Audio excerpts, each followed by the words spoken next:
अब आपको दास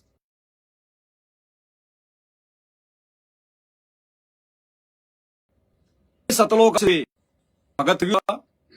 10 मिनट का इंटरव्यू है, लेकिन बहुत ज्यादा विशेष है। जब वो भगत हिसार की तारीखों पर जाया करता था, वो भी एक मनमाना आचरण था। संत रामपाल जी की हिसार की तारीखों पर, उनकी पेशियों पर भगत समाज को बुलाना भी काल का एक बहुत बड़ा षड्यंत्र था।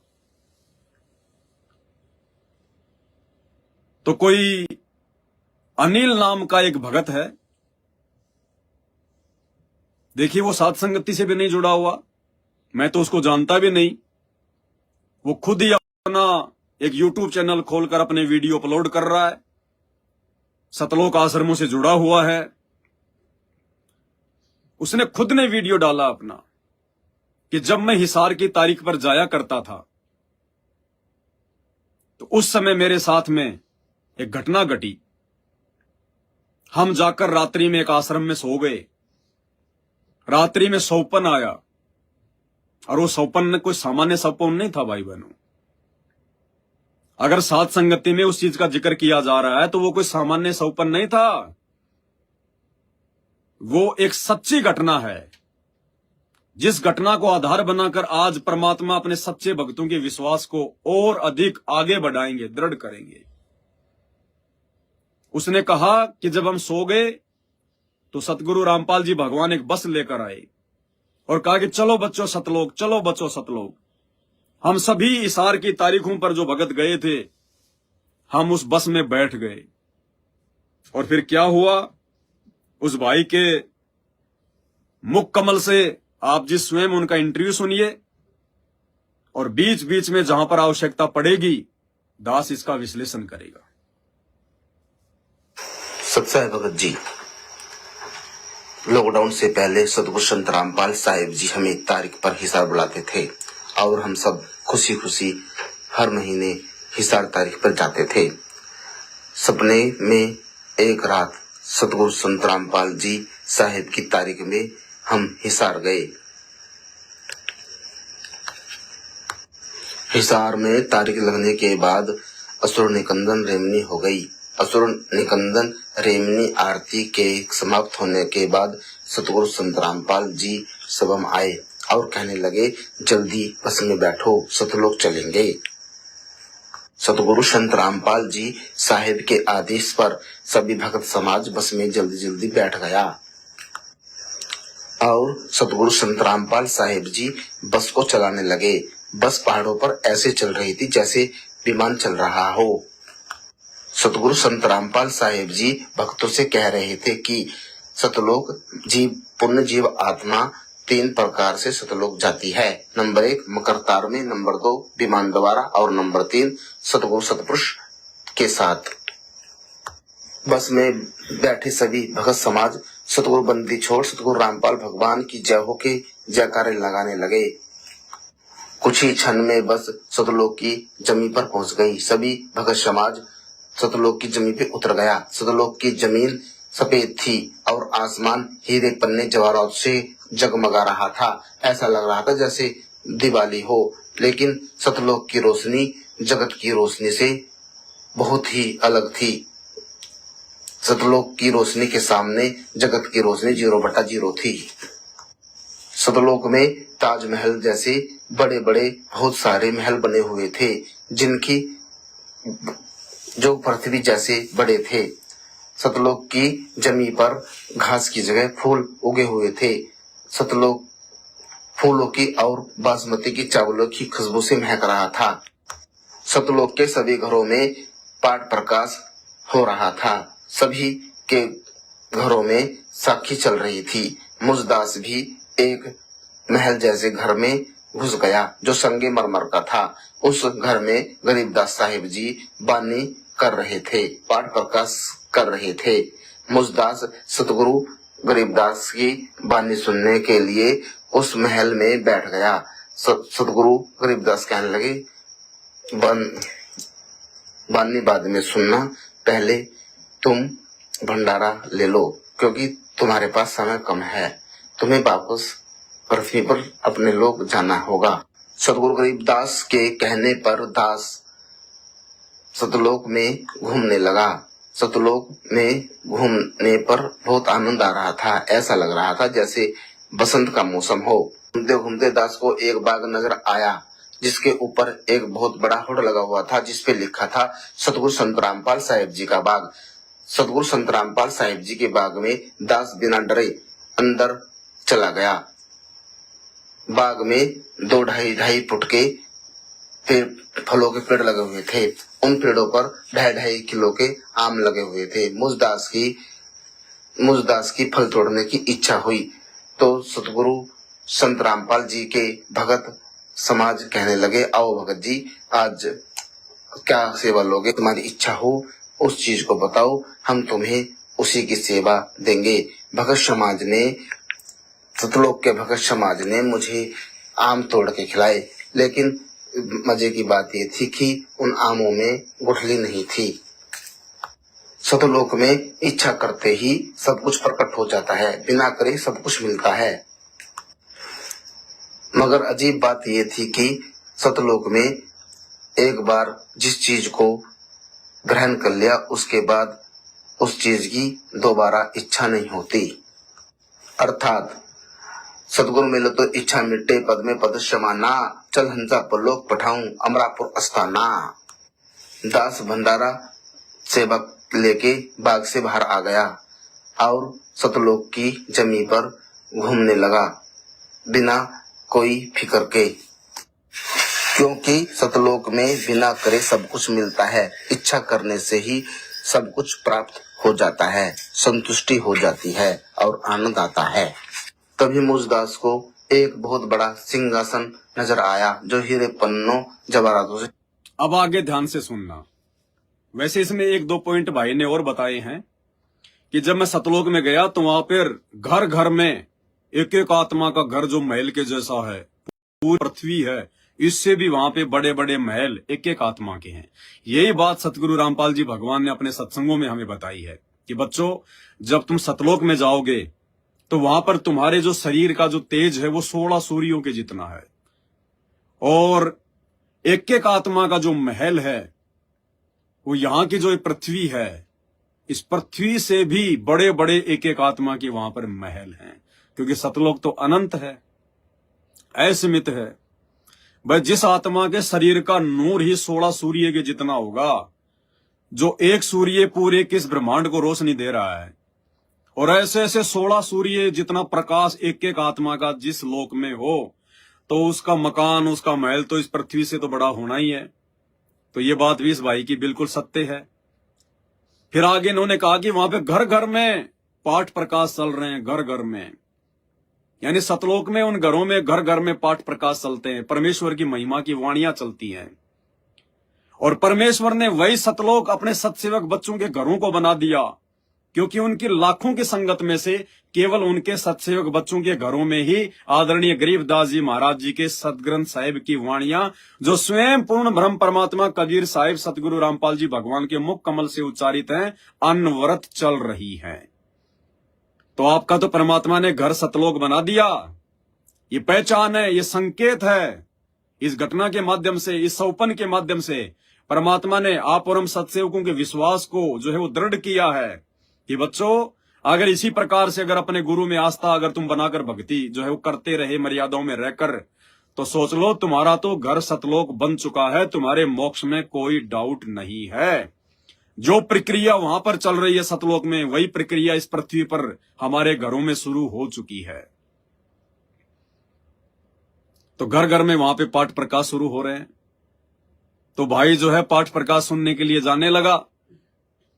अब ये तो सतलोक आश्रमों से जुड़ा हुआ था, अब ये तो पाठ प्रकाश की वाणियों को समझ ही नहीं पाएगा। तो गरीबदास जी ने कहा कि भगत जी पहले जाके भंडारा ले ले, बाद में सुनना पाठ प्रकाश की वाणियां। अब एक बार जाने के बाद में वापस कहाँ आना था। बोला तेरे पास समय थोड़ा है, ये पाठ प्रकाश की वाणियां तो तू जो है धरती पर जाकर सुन लेना, साथ संगति वालों से मंगवा लेना, तू जल्दी कर, भंडारा उंडारा ले, घूमने फिर ले, फिर नीचे भी जाना तेरे को। तो भाई वहां से निकल लिया। अब निकलने के बाद आगे गया तो इसने क्या देखा, एक बहुत बड़ा होर्डिंग लगा हुआ था जिस पर क्या लिखा हुआ था, सतगुरु संत रामपाल जी का बाग। अब भाई और बहनों, जो मूर्ख लोग अपने गुरु जी को इंद्रोमाई के पेट से आया हुआ मानते हैं, जो लोग उनका जो है जन्मदिन मनाते हैं 8 सितंबर को, हैं, और बात बात में कहते हैं संत रामपाल जी का जन्म 8 सितंबर को हुआ, 8 सितंबर को हुआ। अरे उसी संत रामपाल जी का उस सतलोक में स्पेशल बाग है, बाग।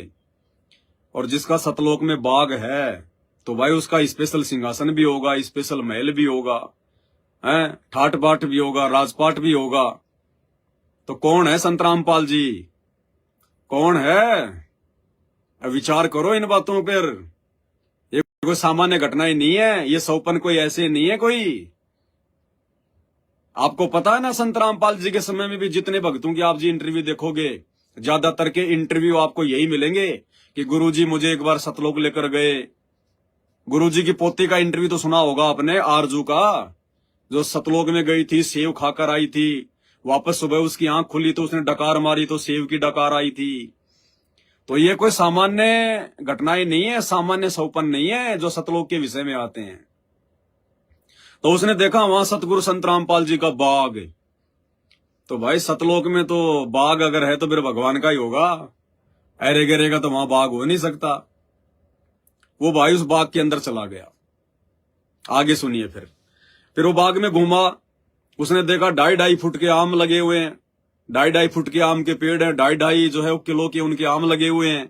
आम खाए उसने, आम के अंदर जो है गुठली नहीं थी। तो ये बात भी उसकी बिल्कुल सत्य है, क्योंकि परमात्मा कहते हैं वहां पर बिना नींव के गांव है। यानी हम जो यहाँ पे फाउंडेशन भरते हैं, नींव भरते हैं, फिर मकान बनाते हैं, तो वहां पे बिना नींव के गांव है। ऐसे ही परमात्मा कहते हैं वहां पे बिन बादल जो है वहां पे बरसात होती है, बिना सूरज के वहां पे रोशनी होती है। तो फिर आम में गुठली कैसे हो जाएगी? फिर आम भी तो वहां पे बिना बीज के होंगे। तो ये बात भी भाई की बिल्कुल सत्य है, अर्थात परमात्मा ने इसको सतलोक ही दिखाया है।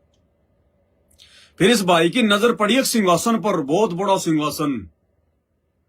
अब उस सिंहासन पर कौन बैठा हुआ था? दाढ़ी मूछ वाला कबीर। कौन? दाढ़ी मूछ वाला, सतलोक आश्रम मैनेजमेंट का भगवान, सतलोक आश्रम वालों का परमात्मा, खुदा अल्लाह, वो बैठा हुआ वहां पे, दाढ़ी मूछ वाला। उसके बैठने की कोई आवश्यकता नहीं थी, लेकिन परमात्मा ने कुछ जो संदेशा है वो इस भाई के माध्यम से आप लोगों तक जो है पहुंचाना है, ताकि लोग विश्वास करें कि रियल में भगवान वो दाढ़ी मूछ वाला कबीर नहीं है, रियल में भगवान संत रामपाल जी हैं। वो दाढ़ी मूछ वाला कौन है? वो जोगजीत था।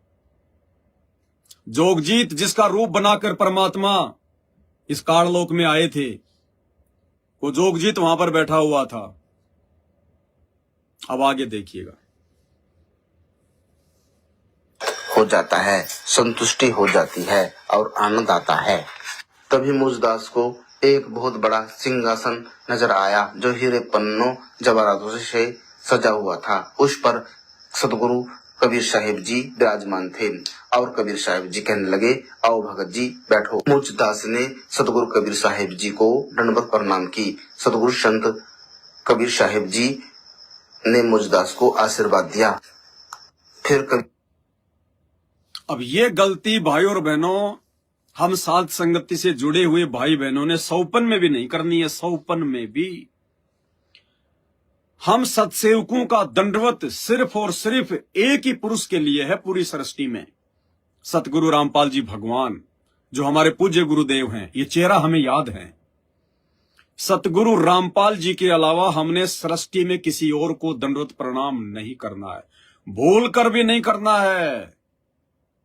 जब तक सामने स्वरूप अपने गुरुदेव भगवान का ना हो, तब तक हमने भूलकर भी दंडवत प्रणाम, चाहे सामने चाहे गरीबदास जी आ जाओ, चाहे वो दाढ़ी मूछ वाला कबीर जी आ जाओ, चाहे पंडित चिदानंद जी आ जाओ, चाहे दादा गुरु आ जाओ, चाहे कोई जी आ जाओ, हमने भूल कर भी, चाहे वर्तमान में धरती पर वो दाढ़ी मूछ वाला आ जाओ, गरीबदास जी आ जाओ, चाहे चारों मिलके आ जाओ, तो भी हमने दंडवत प्रणाम नहीं करना है। झुककर नमस्ते करनी है, हाथ जोड़कर जो है प्रणाम करना है कि सत साहेब, इससे ज्यादा नहीं।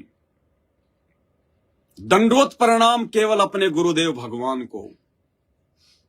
अब ये सतलोक आश्रम मैनेजमेंट वाले साथ संगति से ना जुड़ पाने के कारण ऐसे काल इनको त्रिकुटी पर ही ठग लेगा। सतलोक तो बहुत दूर की बात है। ये घटना तो परमात्मा ने जानबूझकर घटवाई है, हमें एक संदेशा दिलवाने के लिए। अन्यथा ये सतलोक कहां जाएंगे? इनको तो काल जो है त्रिकुटी पर ही दाढ़ी मूंछ वाले जोगजीत का रूप बना के ठग लेगा। क्योंकि सतलोक में जाने के बाद भी इसने दाढ़ी मूंछ वाले को ही भगवान माना। सतगुरु कबीर साहिब बैठे थे, मैंने उनको दंडवत प्रणाम किया, उन्होंने मुझे आशीर्वाद दिया। जबकि इस भाई ने भी ये विचार नहीं किया कि तुझे सतलोक में लेकर कौन गया था, तुझे वो दाढ़ी मूंछ वाला लेकर गया था या तुझे तेरा गुरु लेकर गया था। अरे तो सतलोक में कौन कौन भेज सकता है? सतलोक में कौन ले जा सकता है? इस धरती का कोई जीव लेके जा सकता है क्या? कोई आम व्यक्ति, आम संत लेके जा सकता है क्या?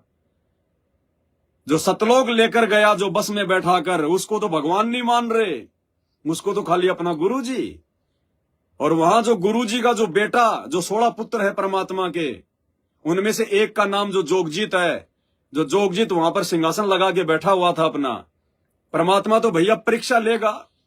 अरे सतलोक तो परमात्मा अपने भक्तों की परीक्षा के लिए धरती पर बना देंगे। 2 सेकंड में परमात्मा सतलोक रस देगा। जैसे पीपा और सीता के लिए परमात्मा ने द्वारिका रस दी पानी के अंदर, जैसे परमात्मा ने इब्राहिम सुल्तान की प्यास बुझाने के लिए जंगल में मंगल कर दिया, पेड़ पौधे लगा दिए, आम अंगूर के पेड़ लगा दिए, जो है दरिया बह रही है, और खुद एक संत का रूप बनाकर वो 3 कुत्ते लेकर बैठा हुआ है। क्या नहीं कर सकता परमात्मा? सतगुरु जो चावे सो कर ही भरम पड़ो मत कोई, सेव धड़ पर शीश चढ़ाया पाछे करी रसोई। 1 सेकंड में परमात्मा नई सृष्टि रच दे, असंख्य ब्रह्मांड रच दे। तो परमात्मा हम भक्तों की ये परीक्षा लेने के लिए एक नया सतलोक भी रच सकते हैं, नई सृष्टि भी रच सकते हैं परमात्मा। तो परमात्मा ने वही खेल खेला। उस सिंहासन पर दाढ़ी मूंछ वाला वो जोगजीत बैठा हुआ, और भाई ने जाकर सीधे दंडवत कर दी जोगजीत को, परमात्मा के बेटे को, यानी अपने भाई को उसने दंडवत कर दिया। हम भी तो उसी परमात्मा के अंश हैं, उसी के जो है बेटा और बेटी है, और जोगजीत भी उसी परमात्मा का बेटा है। बस फर्क इतना है, वो हमसे पहले पैदा हुआ था, हमारे को परमात्मा ने बाद में पैदा किया है। तो हमारा भाई, तो भाई भाई को कभी दंडवत करेगा क्या? लेकिन इस भाई ने क्यों? क्योंकि इस धरती पर सतलोक आश्रम मैनेजमेंट हरियाणा ने काल के दबाव में आकर भक्तों की मर्यादा खंडित करवाने के लिए, उस परीक्षा के समय भक्तों को फेल करवाने के लिए उस जोगजीत को ही भगवान के रूप में पेश करवा रखा है। 8 सितंबर को संत रामपाल जी को परमात्मा ना मानकर, और जून के महीने में कबीर प्रगट दिवस, कबीर प्रगट दिवस, वो दाढ़ी मूंछ वाले को भोग लगाते हैं, उसको परमात्मा मानते हैं। संत रामपाल जी का फोटो नीचे, दाढ़ी मूंछ वाले का ऊपर गुरु गोविंद का जो है पोस्टर जो है बना रखा है। यानी हर स्थिति में संत रामपाल जी को छोटा और दाढ़ी मूंछ वाले को बड़ा। यही तो काल की सूक्ष्म चाल है।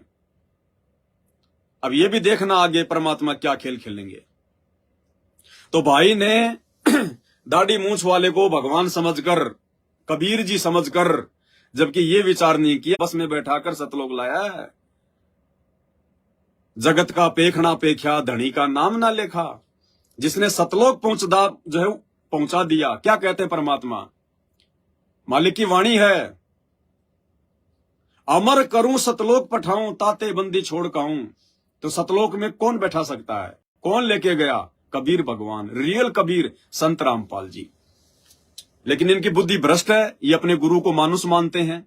और गरीबदास जी कहते हैं, गुरु मानुस कर जानते, वो नर कहिए अंध, ओवे दुखी संसार में आ गए यम के फंदे। ये तो परमात्मा की उस वाणी को भी फॉलो नहीं कि गुरु बड़े हैं गोविंद से। ठीक है, तुम्हारी नजर में अगर वो दाढ़ी मूंछ वाला वो कबीर ही भगवान है, तो भी गुरु जी कहते हैं, खुद उसी कबीर की वाणी है कि गुरु बड़े हैं गोविंद से, कि तुम्हारा गुरु मुझ कबीर से भी बड़ा है। तो बताओ फिर दंडवत हम उस कबीर को करेंगे या अपने गुरु जी को करेंगे? लेकिन इनकी बुद्धि भ्रष्ट है, ये बातें इनकी समझ में आने वाली नहीं है। अभी आप इस इंटरव्यू में सुनेंगे, उस कबीर ने भी इसको धमका दिया, बोला तेरी समझ में ये बातें नहीं आएंगी, तू जाके अपना तेरी समझ में ये बातें नहीं आएंगी। तो भाई ने जो है कबीर जी को दंडवत प्रणाम किया, और कबीर ने उधर से आशीर्वाद दिया। आगे सुनिए। थे। और कबीर साहिब जी कहने लगे, आओ भगत जी बैठो। मोचदास ने सतगुरु कबीर साहिब जी को दंडवत प्रणाम की। सतगुरु संत कबीर साहिब जी ने मोचदास को आशीर्वाद दिया। फिर कबीर साहिब कहने लगे, तुम्हारा गुरु कौन है? मोचदास ने कहा, हम दास का गुरु सतगुरु संत रामपाल साहिब जी है। तो कबीर साहिब कहने लगे, वो तो परमपिता परमात्मा परमेश्वर है। भाई ने जिस दाढ़ी मूछ वाले कबीर जी को भगवान समझ के दंडवत प्रणाम किया, उसके बाद में उसी दाढ़ी मूछ वाले कबीर जी ने भाई से क्या कहा कि तुम्हारा गुरु कौन है? तो भाई बोला संत रामपाल जी है। तो दाढ़ी मूछ वाला बोला, रे नालायक, वो तो परमपिता परमात्मा पूर्ण ब्रह्म है। अरे अगर वो दाढ़ी मूछ वाला खुद ही यदि परमपिता परमात्मा पूर्ण ब्रह्म होता तो ये शब्द क्यों बोलता कि तुम्हारा गुरु संत रामपाल जी तो खुद परमपिता परमात्मा पूर्ण ब्रह्म है? और उसके बाद क्या कहा कि वो अकय लोक से आते हैं। संत रामपाल जी भगवान कहाँ रहते हैं? अकय लोक में, जो सबसे ऊपर का लोक है, अनामी लोक। वो दाढ़ी मूछ वाला जिसको 90% संगत अपना भगवान मान रही है, कबीर मान रही है, वो कबीर खुद कह रहा है कि संत रामपाल जी तो पूर्ण ब्रह्म परमात्मा है। वो तो अकय लोक में रहते हैं, अनामी लोक में। और यही बात संत रामपाल जी भगवान बार बार हमें समझाते हैं, बार बार हमें समझाते हैं कि लोक अनामी जावेगी, वहां कोन्या मिले चुबारे, आत्मा और परमात्मा वहां कोन्या रहते न्यारे, और रामपाल प्रीतम प्यारे की आत्मा वहां पूर्ण आनंद लेरी। सांच कहूं ना झूठ रति भर बात मान ले मेरी। खुद गुरुजी संकेत ऊपर वाले लोक में फिर क्या करते हैं? वहां से वो सतलोक में आते हैं, सतलोक से फिर नीचे पृथ्वी पर जाते हैं और लीला करते हैं। अब कौन समझाए मूर्खों को कि संत रामपाल जी क्या चीज है, भगवान कौन है? ये दास ऐसे ही नहीं चिल्लाता कि परमपिता परमात्मा सारी सृष्टि के रचनहार, कुल मालिक, असंख्य ब्रह्मांडों के स्वामी, जगत गुरु, तीनों लोकों में प्रवेश करके सबका भरण पोषण करने वाले, राजा धीराज, आत्माधार, नाथों के नाथ, देवों के देव महादेव, सर्वेश्वर महेश्वर, मृत्युंजय, अजरो अमर, आदि अनादि सनातनी प्रभु, जगत पिता जगदीश्वर, श्री श्री 1008 की उपाधि के वास्तविक अधिकारी, अकाल मूर्त सौद स्वरूपी राम, वासुदेव, सत्य पुरुष, पता नहीं क्या क्या दास बोलता आगे, आप सबको पता है।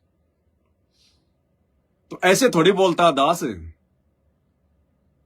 स्वयं परमात्मा है, स्वयं अल्लाह है, ये संकट मोचन है, दुख भंजन है, अविगत कबीर है, निर्विकार निर्विषम परमात्मा है।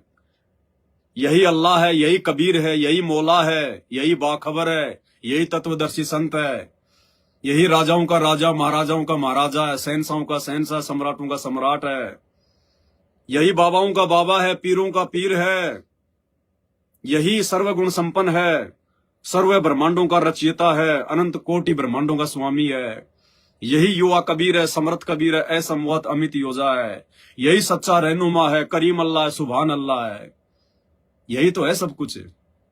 ऐसे थोड़ी बोलता दास इतनी बड़ी महिमा उस परमपिता परमेश्वर जी की। तो क्या कहा कि सतगुरु संत रामपाल जी तो पूर्ण ब्रह्म परमात्मा है, वो तो अकय लोक में रहते हैं, वहां से नीचे वो सतलोक में आते हैं, और सतलोक से फिर वो नीचे पृथ्वी पर लीला करने के लिए जाते हैं। तो परमपिता परमात्मा परमेश्वर है, वो पृथ्वी पर लीला कर रहे हैं। वो अखय लोक से आकर सतलोक में रहते हैं और पृथ्वी पर जाकर लीला करते हैं।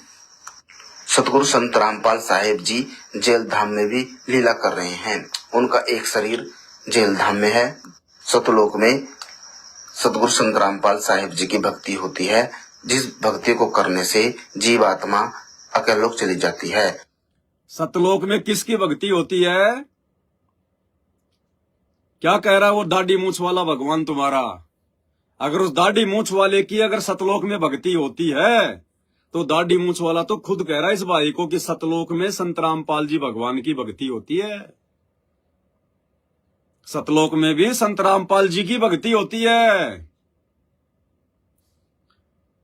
और फिर यहां से जीव आत्माएं मुक्त होकर अनामी लोक में जाती है। और गुरुदेव भी यही कहते हैं कि सतलोक में जाने के बाद भी भक्ति करनी होती है। वहां जाने के बाद तुम्हारी मर्जी, तुम्हारी इच्छा, अगर तुम सतलोक में रहना चाहो तो कोई दिक्कत नहीं, कभी तुम्हारी जो है मृत्यु नहीं होगी, कोई दुख नहीं होगा। अगर ऊपर के लोकों में जाना चाहो तो फिर ऊपर के लोकों की भी सतलोक में भक्ति होती है। और वही समर्थन उस दाढ़ी मूछ वाले सतलोक आश्रम मैनेजमेंट के भगवान ने किया कि वो अकय लोक से चलकर आते हैं सतलोक में, और सतलोक में संत रामपाल जी भगवान की भक्ति होती है। फिर यहां से आत्माएं ऊपर के लोकों में जाती हैं, अनामी लोक में, अलख लोक में, अगम लोक में आती है। फिर आगे सुनिएगा। और इसार जेल में भी संत रामपाल जी भगवान लीला कर रहे हैं। क्या लीला कर रहे हैं? छटनी, अपने कच्चे पक्के भक्तों की छटनी। 28 साल से ज्ञान देने के बाद मुझे किसने परमात्मा माना, किसने नहीं माना, मेरे वचनों पर कौन चल रहा है, गंदी राजनीति कौन कर रहा है, मेरे परिवार के तलवे कौन चाट रहा है, आश्रमों में धक्के खाने कौन जा रहा है। अरे भगवान तो दो ही जगह हो सकता है, या तो हिसार जेल में बैठा है या अपने भगत के घर पर बैठा है। आश्रमों में तो भगवान नहीं है। अगर आश्रमों में भगवान है तो तुम्हारे घर पे भी हो सकता है। आश्रमों में क्या, वही फोटोएं लग रखी हैं, वही पत्थर हैं, वही दीवारें हैं। तो या तो संत रामपाल जी हिसार जेल में बैठा है या फिर अपने भक्तों के घरों पर बैठा है। बाकी तो धक्के खाना है, धक्के खाना। क्या कह रहे हैं? सतलोक में सतगुरु संत रामपाल साहिब जी की भक्ति होती है, जिस भक्ति को करने से जीवात्मा अकलोक चली जाती है, क्योंकि अकलोक में से जीवात्मा कभी वापस नहीं आती संसार में। सतगुरु संत रामपाल साहिब जी ही परमेश्वर है, अल्लाह है, राम है। वो वर्तमान में कोई लीला नहीं कर रहे, क्योंकि हमें काल ने वचनबंध किया है कि पिछली पीढ़ी में जीवात्माओं को ज्ञान। ये थोड़ा सा ये गलत बोल गए, इसके बोलने में दिक्कत होगी, दास बता देता है।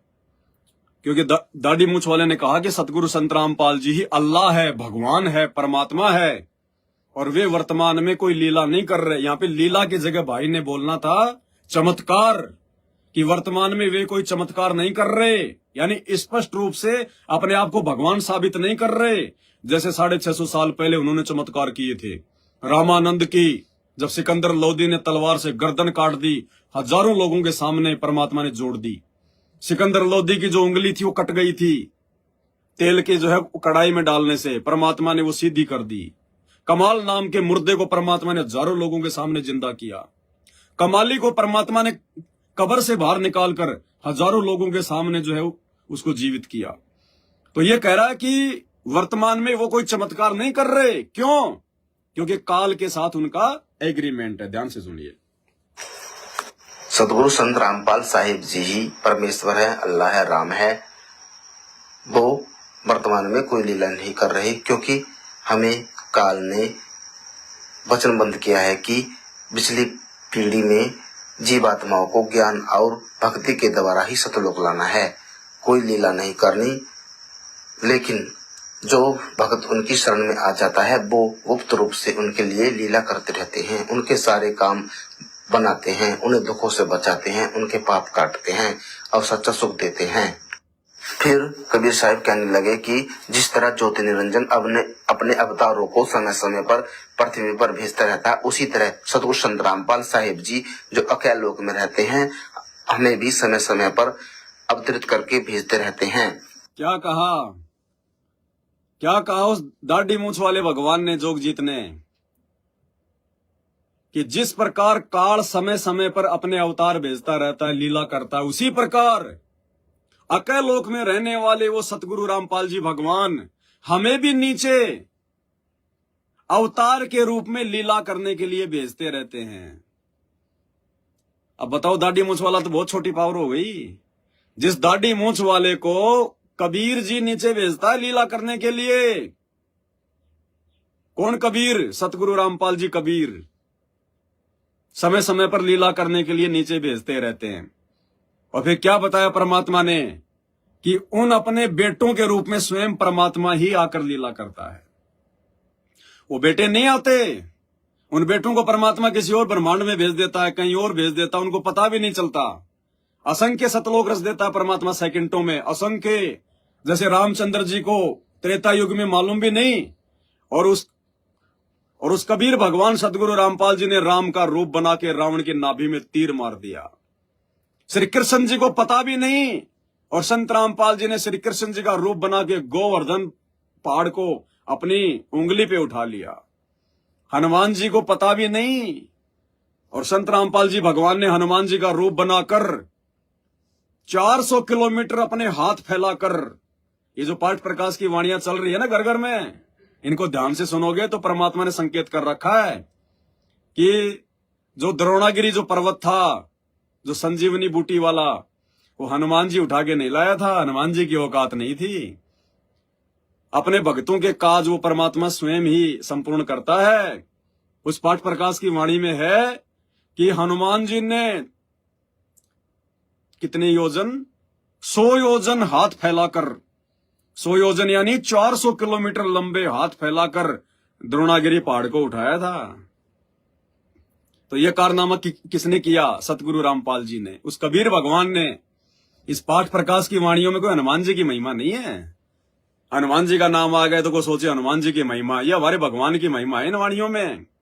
जैसे परमात्मा हमें असुर निकंदर रमणी पढ़ाते हैं, अब नाम तो सारे देवी देवताओं को आता है, लेकिन गुरुजी ने उसमें क्या लिखा हुआ है कि ये तो खाली इनकी झूठी महिमा है, इनको खुश करने के लिए, बाकी सारे काम इनके रूप में परमात्मा ने किए। नरसिंह रूप धरे गुरु राया, हिरणा कुसकु मारण धाया, शंख चक्र गदा पद्म विराजे, ये सारे खेल परमात्मा ने किए हैं। भस्मासुर को पार्वती का रूप बना के किसने मारा? कबीर भगवान ने। नरसिंह रूप बना के हिरण्यकश्यप को किसने मारा? कबीर भगवान सतगुरु रामपाल जी ने। राजा बलि की 100वीं यज्ञ को खंडित 52वां रूप बनाकर किसने किया? सतगुरु रामपाल जी भगवान ने। राम का रूप बनाकर रावण किसने मारा? सतगुरु रामपाल जी भगवान ने। कृष्ण का रूप बनाकर कंस को किसने मारा? गोवर्धन को किसने उठाया? सतगुरु रामपाल जी ने। ये सारे खुलासे कर रहे हैं भगवान। जब सुदामा श्री कृष्ण से मिलने गया तो श्री कृष्ण का रूप बनाकर वहां पर कौन मिला? सतगुरु रामपाल जी भगवान। तो भाई तुम्हारा वो द्रोणागिरी पहाड़ भी हनुमान जी का रूप बनाकर सतगुरु रामपाल जी भगवान ने लाए थे उसको उठा के। हनुमान जी तो बालक है बेचारा, वो कहां से पहाड़ उठा देगा। अब जैसे परमात्मा ने जिक्र किया, एक सत्संग में परमात्मा ने बताया कि रावण जो था वो किसी जन्म में कबीर भगवान की शरण में था, लेकिन उसने भक्ति नहीं करी, मर्यादा तोड़ दी, वापस काल के जाल में फंस गया। अब उसने शंकर भगवान की उसने भक्ति करी और अपने 10 बार उसने यहां से शीश काटकर शंकर भगवान के जो है चरणों में समर्पित कर दिया। और जब समय आया, राम रावण जब युद्ध हुआ, तो हम तो क्या सुनते हैं कि शंकर भगवान ने रावण को 10 सिर वापस दे दिए। एक कट रहा है, दूसरा लग गया, दूसरा कट गया, तीसरा लग गया। लेकिन गुरुदेव भगवान ने क्या बताया कि वो शीश उस रावण को शंकर ने नहीं दिए थे। शंकर की औकात नहीं थी कि वो 10 सिर दे दे, उसके पास इतनी पावर नहीं है। वो 10 सिर रावण को कबीर भगवान सतगुरु रामपाल जी ने दिए। अन्यथा कॉमन सेंस की बात है। शंकर भगवान ने खुद अपने बेटे का सिर काटा, गणेश का, और खुद अपने बेटे का सिर नहीं लगा पाया। वो अरे खुद अपने बेटे को सिर नहीं दे पाया, रावण को 10 सिर कहां से दे देगा? तो सारा खेल सतगुरु रामपाल जी भगवान खेलता। ये मालिक कहते सारे खेल हमने किए और हमसे मिले वो निश्चय जिए। करे करावे साइया मन में लहर उठा, दादू सिरदर जीव के आप बगल हो जा। सब कुछ करने कराने वाला सृष्टि में सतगुरु रामपाल जी है। यही अल्लाह है, यही पूर्ण ब्रह्म परमात्मा है। और अंध भक्तों की आंखें खोलने के लिए खुद वो दाढ़ी मूछ वाला वो कबीर, जो कि असल में जोगजीत है, परमात्मा सतगुरु रामपाल जी का बेटा है, वो स्वयं कह रहा है इन आश्रम वालों की चौंध तोड़ने के लिए कि तुम जिसको भगवान मान के बैठे हो ना वो भगवान नहीं है, ठगे जाओगे। काल ने रूप मांग रखा है जोगजित का, त्रिकुटी पे ठग लेगा जोगजित का रूप बना के। तो कह रहे हो सतगुरु रामपाल जी भगवान तो अल्लाह है, परमात्मा है, और समय समय पर वो हमारे को भी लीला करने के लिए नीचे भेजते रहते हैं। तो बताओ, जिस दाढ़ी मूछ वाले कबीर को, जिसको तुम भगवान मानते हो, उसको आदेश देकर संत रामपाल जी नीचे भेजते हैं। तो भाइयों, मतलब सबसे बड़ा भगवान कौन हुआ फिर? वो तुम्हारा दाढ़ी मूछ वाला तो उनके आदेश पे काम करता है। आगे सुनो। समय पर पृथ्वी पर भेजता रहता है, उसी तरह सतगुरु संत रामपाल साहिब जी जो अकेले लोक में रहते हैं, हमें भी समय समय पर अवतरित करके भेजते रहते हैं। लेकिन कलयुग की बिजली पीढ़ी में वो शिवम गर्भ से प्रकट होकर जाते हैं और भगत समाज को। अब क्या कह रहा भाई? जो लोग ये मानते हैं कि 8 सितंबर को संत रामपाल जी ने गांव धनाना में इंद्रो माई के पेट से जन्म लिया है। अब लो भाई, तुम्हारा वो कबीर दाढ़ी मूछ वाला जिसको तुम भगवान कहते हो, खुद ही कह रहा है तुम्हारे इस भगत भाई को, जो कि मैनेजमेंट से जुड़ा हुआ है, कि इस कलयुग की पिछली पीढ़ी में सतगुरु रामपाल जी भगवान स्वयं ही गर्भ से प्रकट होने की लीला करते हैं। जन्म नहीं लेते, प्रकट होने की लीला करते हैं। इसीलिए हम सत्सेवक उन्हें पूर्ण ब्रह्म परमात्मा मानकर 8 सितंबर को उनका प्रकट दिवस मनाते हैं। दोबारा सुन लो अपने भगत भाई के मुंह से। भाई, पवनदास की बातें तो तुम्हारे को झूठी लगती हैं, पवनदास की बातों पे तो तुम्हारे को यकीन नहीं है, इसलिए परमात्मा ने तुम्हारे ही सतलोक आश्रमों के भगत भाइयों से कहलवा दिया। अब भी नहीं मान लोगे तो भैया फिर तुम्हारा तो दुर्भाग्य। गर्भ से प्रकट होकर करके भेजते रहते हैं। लेकिन कलयुग की बिजली पीढ़ी में वो शिवम गर्भ से प्रकट होकर जाते हैं और भगत समाज को नाम दीक्षा देकर, ज्ञान देकर, भक्ति करवाकर सतलोक लाते हैं। कबीर साहब कहने लगे, कलयुग पिछली पीढ़ी में एक समय ऐसा आता है कि जब पूरी दुनिया उनकी भक्ति करके सतलोक चली जाती है। कबीर साहब ने मुझदास को, वो कबीर खुद कह रहा है सतलोक में बैठकर, इस कलयुग की पिछली पीढ़ी में एक समय ऐसा आता है पूरी दुनिया उनकी भक्ति करके, अपने लिए नहीं कह रहा वो दाढ़ी मूछ वाला कि मेरी भक्ति करके, उनकी भक्ति, उनकी कौन? संत रामपाल जी की, कि उनकी भक्ति करके पूरी दुनिया मोक्ष प्राप्त कर जाती है। और आगे देखना फिर ये भाई एक शंका जाहिर करेगा उनके सामने। जब ये सारी बातें इस भाई ने सुनी ना दाढ़ी मूछ वाले से, कि संत रामपाल जी भगवान है, अल्लाह है, वो ही सारी लीला खेलते हैं, वो अकेले लोक में रहते हैं, हमारे को भी वो नीचे भेजते हैं, हम तो बहुत छोटे हैं। तो फिर इस भाई को मन में शंका पैदा हो गई। इसने कहा कि भाई एक बात बताओ, संत रामपाल जी तो आपको भगवान, वो तो आपको भगवान बताते हैं नीचे कि वो जो है कबीर जी भगवान है। तो ये दाढ़ी मूछ वाला कबीर इस भाई को क्या बोला पता है? बोला, भगत जी ये लीला तेरे समझ में नहीं आएगी, तू जाके भंडारा कर ले तू जाके पंडाल में सत्संग सुन ले, ये लीला तेरी समझ से बाहर है। भाई और बहनों, परमात्मा ने यहां एक और संकेत कर दिया कि परमात्मा जिस आत्मा से अपनी पहचान करवाना चाहेगा उसी से पहचान करवाएगा, बाकी लाखों की भीड़ उनको नहीं पहचान पाएगी। जिनको परमात्मा ने सतलोक लेकर जाना है उन्हीं आत्माओं को अपनी पहचान करवाएगा कि तुम्हारा गुरु ही भगवान है और कोई नहीं है। देखना, ये कोई सामान्य इंटरव्यू नहीं है, कोई सामान्य सपना नहीं है। ये परमात्मा लोगों की चौंध तोड़ने के लिए, उन आश्रम वालों की चौंध तोड़ने के लिए और हम सत्सेवकों के विश्वास को 7वें आसमान पर ले जाने के लिए ऐसे सौपन दिखाते हैं। वरना इस भाई को क्या जरूरत थी ये इंटरव्यू बनाने का और मेरे को भेजने का? इसको तो पता है कि पवनदास तो बाल की खाल निकालेगा फिर, लेकिन परमात्मा ने भिजवाया, इसकी औकात नहीं है। सुनिए ध्यान से क्या कह रहा है। लेकिन कलयुग की बिजली पीढ़ी में वो शिवम गर्भ से प्रकट होकर जाते हैं और भगत समाज को नाम दीक्षा देकर, ज्ञान देकर, भक्ति करवाकर सतलोक लाते हैं। कबीर साहब कहने लगे, कलयुग पिछली पीढ़ी में एक समय ऐसा आता है कि जब पूरी दुनिया उनकी भक्ति करके सतलोक चली जाती है। कबीर साहब ने मुझदास को ये भी बताया जो काशी में केशव की लीला की थी वो भी सतगुरु संत रामपाल साहब जी ने की है, क्योंकि बताओ अब दाढ़ी मूंछ वाले उस नकली कबीर भगवान ने जोगजीत ने इस भाई को और क्या बताया कि कबीर साहब ने मुझे ये भी बताया कि 650 साल पहले काशी में जो केशव बंजारे की लीला की थी वो भी संत रामपाल जी भगवान ने की थी। और दास से परमात्मा ने साध संगत के लिए अपनी महिमा में एक शब्द बनवाया। उसमें क्या लिखवाया परमात्मा ने? मालिक ने उसमें लिखवाया क्या था भगत जी वो? नहीं वो वाणी है ना, शुरू से क्या है उसमें?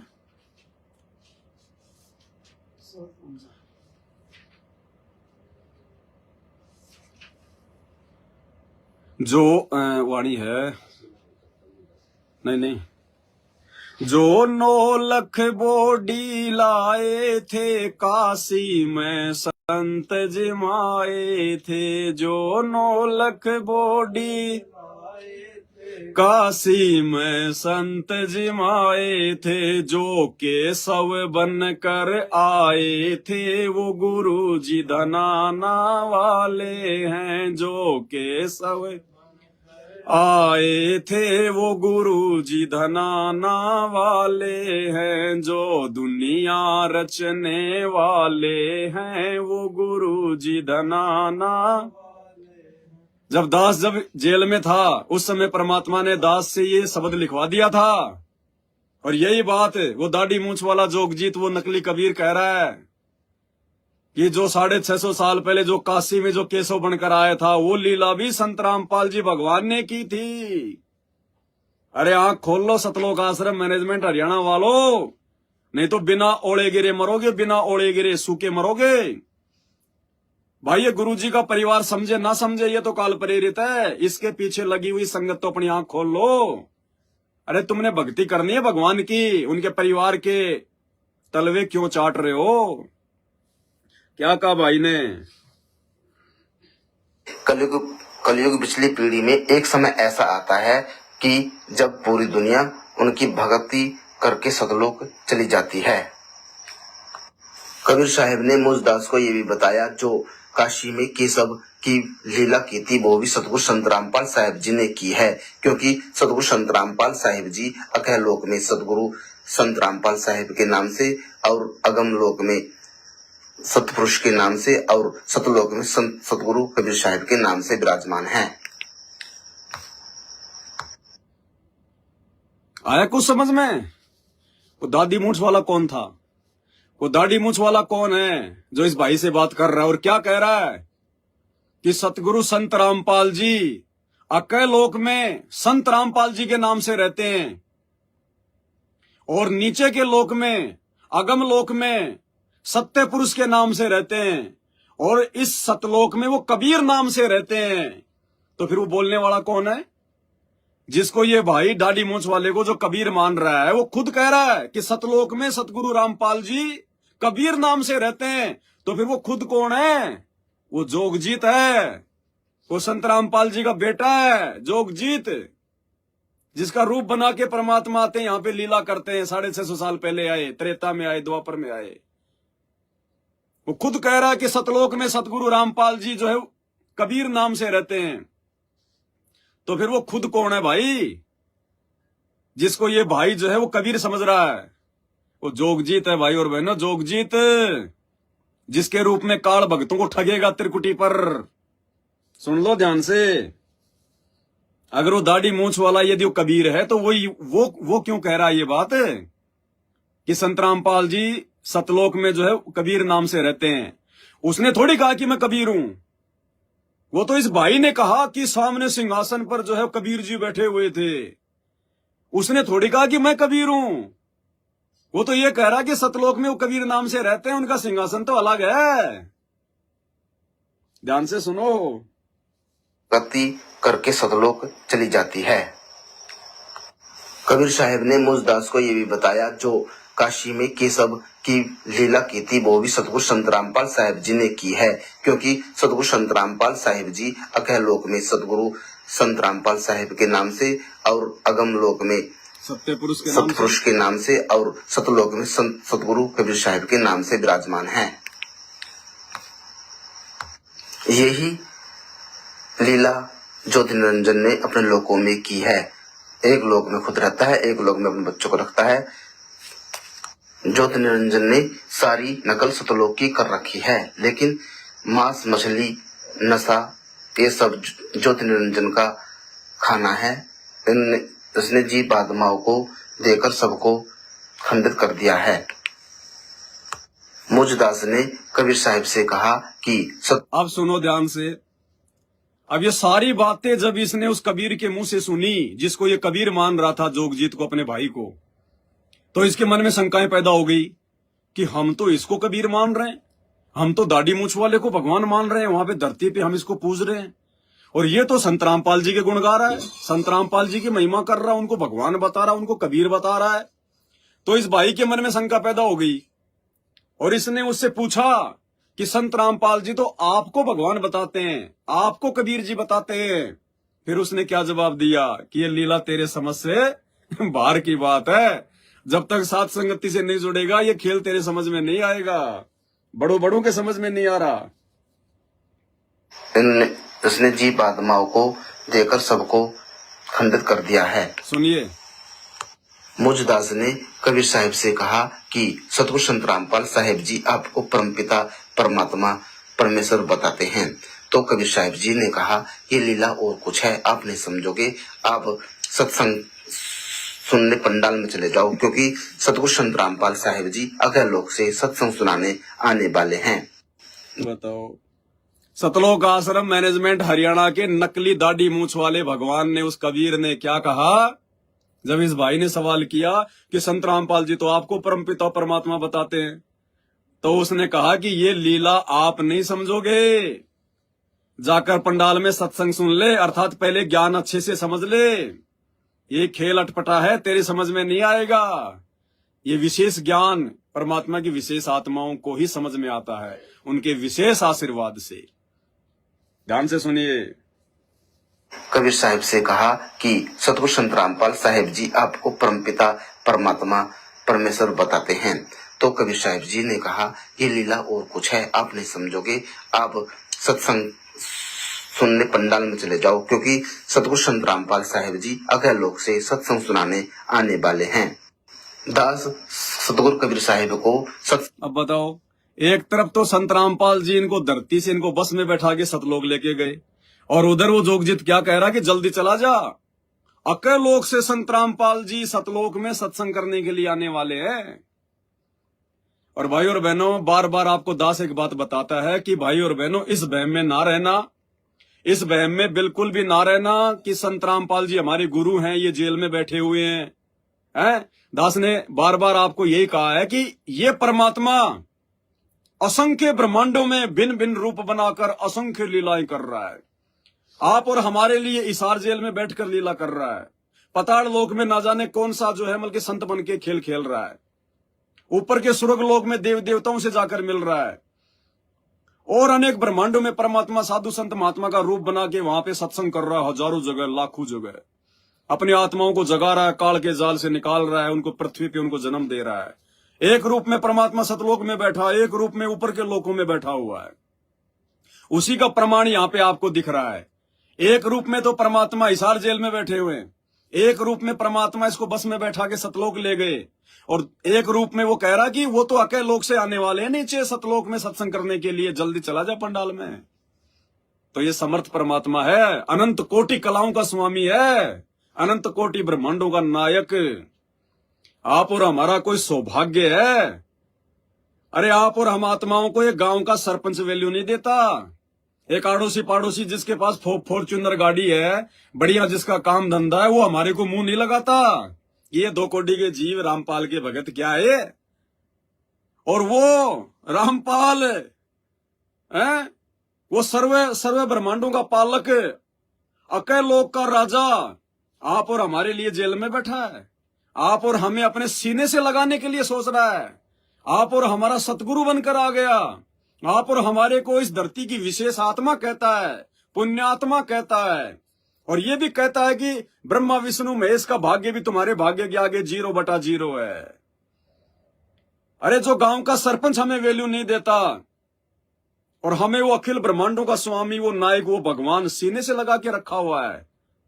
भाई और बहनों, ये समझो अपने भाग्य को, अपने सौभाग्य को समझो। हम लोग कौन हैं, हमारी पावर क्या, हमारी वैल्यू क्या है, इसको कोई बिरले समझेंगे। बिरले गुरुपद सेवय बिरला कोई, जहां पर कृपा साहिब की हुई।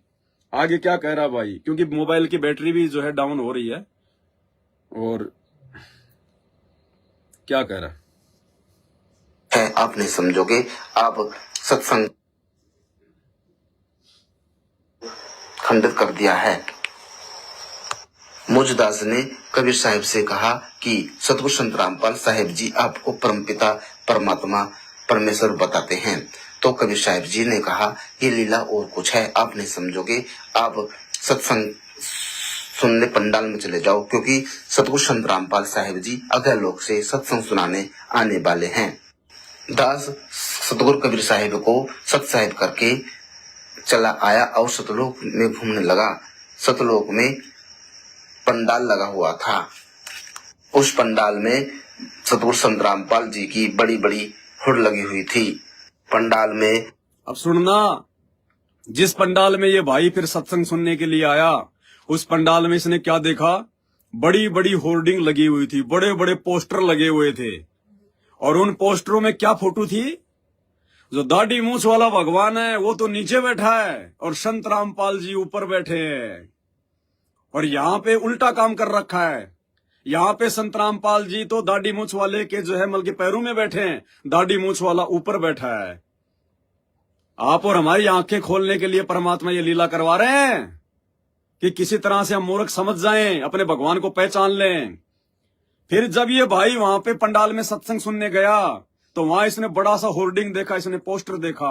और क्या देखा कि संत रामपाल जी भगवान तो ऊपर, और वो दाढ़ी मूछ वाला वो कबीर जिसको ये सतलोक आश्रम वाले भगवान मान रहे हैं, वो संत रामपाल जी के जो है मतलब पैरों में बैठा है, पैरों में। सुनिए, चला आया और सतलोक में घूमने लगा। सतलोक में पंडाल लगा हुआ था। उस पंडाल में सतगुरु संत रामपाल जी की बड़ी बड़ी हुड लगी हुई थी। पंडाल में गुरु गोविंद की बहुत बड़ी हुड लगी हुई थी।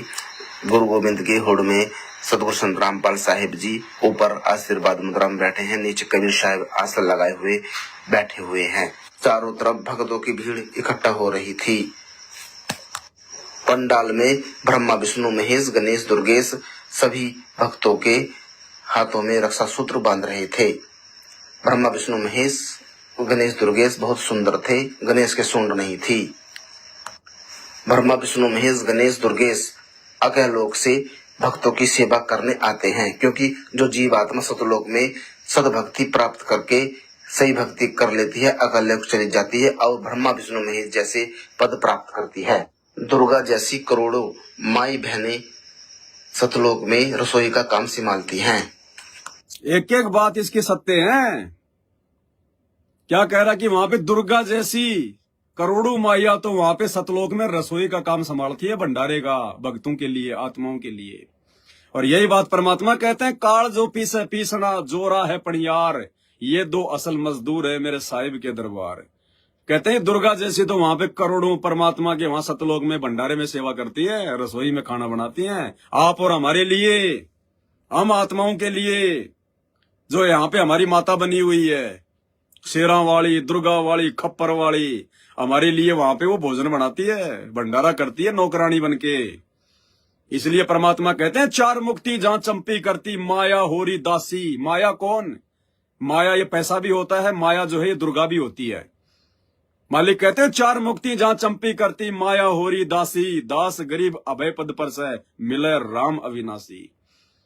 तो भाई कह रहा है कि दुर्गा जैसी माइया तो वहां पे करोड़ों की संख्या में भंडारे में सेवा करती है, आप और हमारे लिए खाना तैयार करती हैं। इसलिए परमात्मा कहते हैं तुम परमात्मा की विशेष आत्मा हो, विशेष। क्या कह रहा है? कुंड नहीं थी। ब्रह्मा विष्णु महेश गणेश दुर्गेश अगह लोक से भक्तों की सेवा करने आते हैं, क्योंकि जो जीवात्मा सतलोक में सदभक्ति प्राप्त करके सही भक्ति कर लेती है, अगल लोक चली जाती है और ब्रह्मा विष्णु महेश जैसे पद प्राप्त करती है। दुर्गा जैसी करोड़ों माई बहनें सतलोक में रसोई का काम संभालती हैं। सतलोक में ही सच्चा सुख है। सतलोक एक पृथ्वी है। सतलोक हम सतभक्ति करके जा सकते हैं।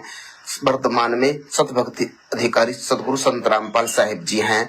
सतगुरु संत रामपाल जी ही सतलोक के दाता हैं, सतलोक के मालिक हैं। इसलिए सतगुरु संत रामपाल की शरण में आके जन्म मरण से मुक्त होकर सतलोक चलने। अब इसकी मीठी मीठी बातों में मत आ जाना आप कि संत रामपाल जी सतलोक के दाता हैं, परमात्मा हैं, वही मोक्ष देंगे। वो तो देंगे ही देंगे, इसमें कोई संशय नहीं है। लेकिन ये भाई फिर भी ज्ञान आधार से नहीं बोल रहा ये बातें, ये देखा देखी बोल रहा है। फिर भी इसने दाढ़ी मूछ वाले से जब संत रामपाल जी की महिमा सुनी तो ये भी महिमा गा रहा है। लेकिन कहते हैं नकल में भी अकल चाहिए, नकल में भी अकल की जरूरत होती है। एक छोटा सा चुटकुला आता है, साल भर तक तो उसने पढ़ाई नहीं पढ़ी और फिर एग्जाम का टाइम आ गया तो बैठ गया हॉल में। अब आगे वाला जो लड़का था वो तो फटाफट लिख रहा था और पीछे वाला यूं देख रहा बार बार, यूं इधर दिखा दिखा दिखा दिखा। अब ऐसा ही दिखाई देता है, धुंधला फुंधला थोड़ा सा दिखाता है, इतने में वो मास्टर आ जाता है, फिर वो यूं हो जाते हैं चुपचाप। तो आगे वाले ने लिखा हुआ था, कोई आंसर था, क्या था, कोई क्वेश्चन था, तो उसमें यह था कि दिल्ली में कुतुब मीनार है। तो जैसे उसने दिखाया तो तुरंत पीछे से टीचर आ गया, तो उसको हल्का हल्का सा दिखाई दिया, उसने लिख दिया तुरंत, दिल्ली में कुतिया बीमार है। बताओ, नकल में भी तो अकल चाहिए। उसमें तो लिखा हुआ था कि दिल्ली में कुतुब मीनार है, उसने लिख दिया दिल्ली में कुतिया बीमार है। तो इस भाई ने ये बातें तो सुन ली दाढ़ी मूछ वाले के मुंह से कि संत रामपाल जी भगवान है, परमात्मा है, अकलोक में रहते हैं, सबके दाता हैं। अब ये भी वही बातें बोलने लग गया। लेकिन कहते हैं नकल में अकल की जरूरत है। आगे देखना फिर ये गलती करके जाएगा। इतना सब कुछ जानने पहचानने के बाद में लास्ट में उस कबीर दाढ़ी मूछ वाले का जयकारा लगाएगा और संत रामपाल जी का भी लगाएगा। बताओ, फिर भी गुरु को और गोविंद को जो है ये अलग अलग मान रहा है। देखना, सच्चा सुख है। सतलोक एक पृथ्वी है। सतलोक हम सतभक्ति करके जा सकते हैं। वर्तमान में सतभक्ति अधिकारी सतगुरु संत रामपाल साहिब जी हैं। सतगुरु संत रामपाल जी ही सतलोक के दाता हैं, सतलोक के मालिक हैं। इसलिए सतगुरु संत रामपाल की शरण में आके जन्म मरण से मुक्त होकर सतलोक चलने की तैयारी करें। सत साहिब जी, बंदी छोड़ सतगुरु संत रामपाल भगवान की जय हो, बंदी छोड़ कबीर भगवान की जय हो। अगली वीडियो देखने के लिए सब्सक्राइब करें, मगर इससे पहले पिछली वीडियो जरूर देखें, तभी समझ में आएगी। बंदी छोड़ सतगुरु रामपाल जी साहिब की जय। अरे जब बोल दी साहिब एक ही है, तेरे को पता चल गया कि संत रामपाल जी भगवान है, अकल लोक में रहते हैं, वहीं से लीला करने आते हैं। फिर उसके बाद में कबीर की जय क्या रह गई फिर भैया? फिर कबीर की जय क्या रह गई? लेकिन कहते हैं नकल में भी अकल चाहिए। और कह रहा पिछली वीडियो देखो, नहीं तो आगे की समझ में नहीं आएगी। जैसे खुद को तो सब कुछ समझ में आ गया भाई को। क्या कह रहा है? जन्म मरण से मुक्त होकर सतलोक चलने की तैयारी करें। सत साहिब जी, बंदी छोड़ सतगुरु संत रामपाल भगवान की जय हो, बंदी छोड़ कबीर भगवान की जय हो। अगली वीडियो देखने के लिए सब्सक्राइब करें, मगर इससे पहले पिछली वीडियो जरूर देखें, तभी समझ पाओगे कि ये कहानी क्या है। सत साहिब जी, कहानी क्या है? कहानी तो पूरी समझ में आ गई मेरे भाई, पूरी समझ में आ गई। परमात्मा ने दया कर दी, आपके इस एक वीडियो से सब कुछ समझ में आ गई। और आगे पीछे की वीडियो देखने की जरूरत नहीं है, बस हमारे को जो चाहिए था परमात्मा ने आपके माध्यम से वो दिलवा दिया। तो भाई और बहनों, बताओ अब क्या कमी रह गई? बताओ। अरे इसीलिए तो परमात्मा ने इस 35 नंबर की विशेष ऑडियो में ये संकेत किया है कि परमात्मा के जो संकेत हैं, परम संत के जो संकेत हैं, वो कौन समझ पाएगा? कोई हंस समझ पाएगा। हंस यानी कुछ देर भी पूरे संत की संगत में आ जा तो ऐसे गजब की बातें बताते हैं वो, क्योंकि संत तो बैठते मालिक की चर्चा करेगा, और ऐसी बात का अगर तो अगले के खटके तो अवश्य आत्मा पकड़ जाती है। जो कोयल के बच्चे होते हैं अपनी माँ की बोली तुरंत समझ जाते हैं, एक बार बोलते ही कान खड़े हो जाते हैं उनके, दूसरी में तो उड़ जाते हैं, दूसरे बोल पड़ती है तो उड़कर चल पड़ते हैं। अब सुनना, इसी प्रकार जो परमात्मा के हंस होते हैं वो पूर्ण संत के सत्संग को संकेतों को समझना शुरू कर देते हैं। तो भाई और बहनों, ये जो इंटरव्यू था ये संकेत था परमात्मा का, और अच्छे से हम सब ने परमात्मा जी के आशीर्वाद से इसका नींबू सा निचोड़ लिया। जो निष्कर्ष निकल के आया वो यही आया है कि गुरु ही भगवान है, गुरु ही परमात्मा है। संत रामपाल जी ही सर्व ब्रह्मांडों के रचयिता हैं, खुद ही ये कबीर हैं, खुद ही ये सत्य पुरुष हैं, खुद ही ये अविगत पुरुष हैं। और वर्तमान में धरती पर एकमात्र इनको परमात्मा माने बिना, अपने घट में और अपने घर में इन्हीं की फोटो लगाए बिना हम कभी जिंदगी में पार नहीं हो पाएंगे। यदि इनके साथ साथ हमने किसी और की फोटो रखी, किसी और में यदि अपनी आस्था रखी कि वो दाढ़ी मूछ वाला भगवान है, यदि दाढ़ी मूछ वाले उस कबीर जी का जून के महीने में आपने यदि कोई कबीर जयंती या कोई कबीर जो है वो प्रकट दिवस मनाया, सदा सदा के लिए रिजेक्ट। अपने घरों से वो गरीबदास जी की फोटो, दादा गुरु की फोटो, चिदानंद जी की फोटो निकाल फेंको। अपने मन मंदिर में सतगुरु रामपाल जी भगवान को बसा लो, उनके वचनों पर चलो, उनके परिवार की देखा देखी मत चलो, वरना कुएं में ले जाके ठोक देंगे। और एक बार कुएं में गिर गए तो मेंढक फिर बाहर नहीं निकलता, उसके लिए फिर वही उसकी दुनिया होती है, वो पताड़ लोग है उसके लिए। तो विनती कर सकते हैं भाई, प्रार्थना कर सकते हैं, बाकी तो भाई आप लोगों की मर्जी, भाई जो करना वो करोगे। जिसने मरना वो मरेगा, दूसरे के समझाने थोड़ी समझेगा। जब भगवान 28 साल से समझा समझा के थक गया तो हम सत्सेवकों के समझाने से तुम कहां समझने वाले हो। लेकिन जिनको भगवान ने समझाना था उनको परमात्मा ने शब्द की चोट मार के समझा दिया। आज हजारों सत्सेवक भाई बहन दृढ़ होकर अपने गुरु को परमात्मा मानकर, अपने घर को आश्रम बनाकर, उनके ज्ञान को आधार बनाकर, वर्तमान में उनके जेल में रहते सहते उनके सत्संगों को ही अपना गुरु मानकर, और ना किसी की चापलूसी करते, ना कोई राजनीति करते, ना इन फर्जी आश्रमों में जाते, ना इन फर्जी नामदान सेंटरों पे जाते, ना कहीं कोई नाम शुद्ध करवाते, क्योंकि हमारा नाम कभी खंड होता ही नहीं। साहेब का नाम अखंड है और सकल सब खंड है। अरे खंड तो तुम्हारे होंगे क्योंकि तुम मर्यादा में रहते नहीं, गुरु वचन पे तुम चलते नहीं, गुरु को भगवान मानते नहीं, तुम्हारा तो सब कुछ खंडित है, सब कुछ। तो परमात्मा की विशेष मेहर उनके सत्सेवक बच्चों के ऊपर। और भाई बहनों, इसी प्रकार से हम इस मेहर को बना के रखें, दिन प्रतिदिन हम दृढ़ होते चले जाएं, मर्यादाओं को लेकर जो भी संघर्ष करना पड़े करें, लेकिन अपने गुरु को नाराज ना करें। और देखना फिर परमात्मा कहते हैं, जय तू चाले एक कदम मैं चालूं कदम 60, जय तू हो जा काठ का मैं हो जाऊं लोहे की लाठ। तो आज के लाइव वीडियो में केवल इतना ही, फिर परमात्मा दया बख्शेंगे, दास लाइव आएगा।